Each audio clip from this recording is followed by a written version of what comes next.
Зейнет жасын 55 жасқа дейін төмендетуді талап етті. Бұл туралы Информбюро хабарлады. Жиналған әйелдер мемлекет ұсынған жалдамалы пәтерді өз аттарына рәсімдеуге мүмкіндік беруді сұрайды. Астанада мүмкіндігі шектеулі бала тәрбиелеп отырған 50-ге жуық әйел зейнет жасын 55 жас деуге бекітуді талап етті.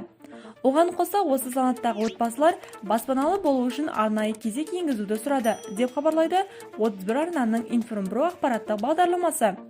Жиналған әйелдер мемлекеттік ұсынған жалдамалы пәтерді өз аттарына рәсімдеуге мүмкіндік беруді сұрайды. Ал аналардың алдынан шыққан еңбек министрлігінің өкілдері әр арыз жеке қаралып, тиісті жауабы беріледі дейді. Массажы 30 минутқа да жетпейді. Сағаттарын көбейтсе деймін. Содан оңалту орталықтарын көбейтсе және тегін болса деймін, деді Астана қаласының тұрғыны Гүлзия Қошқұлова. Мүгедектігі бар бала бағып отырған әйелдер осы санаттағы арналар 55 жастына зейнетке шығуға тиіс деп есептейді.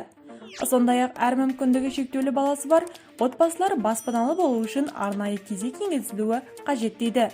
Сондай-ақ мемлекеттен жалға алған пәтерлері өз меншіктеріне өткенін қалайды.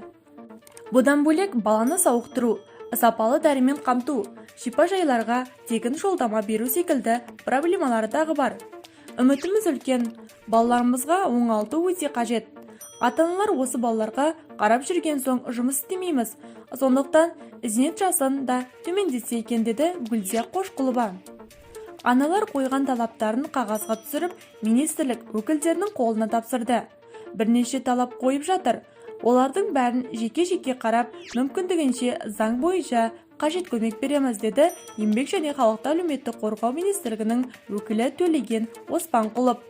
Ресми дерекке сәйкес қазір Қазақстанда мүмкіндігі шектеулі 92 мың бала бар, ал ол санаттағы 21 955 отбасы баспана кезегінде тұр.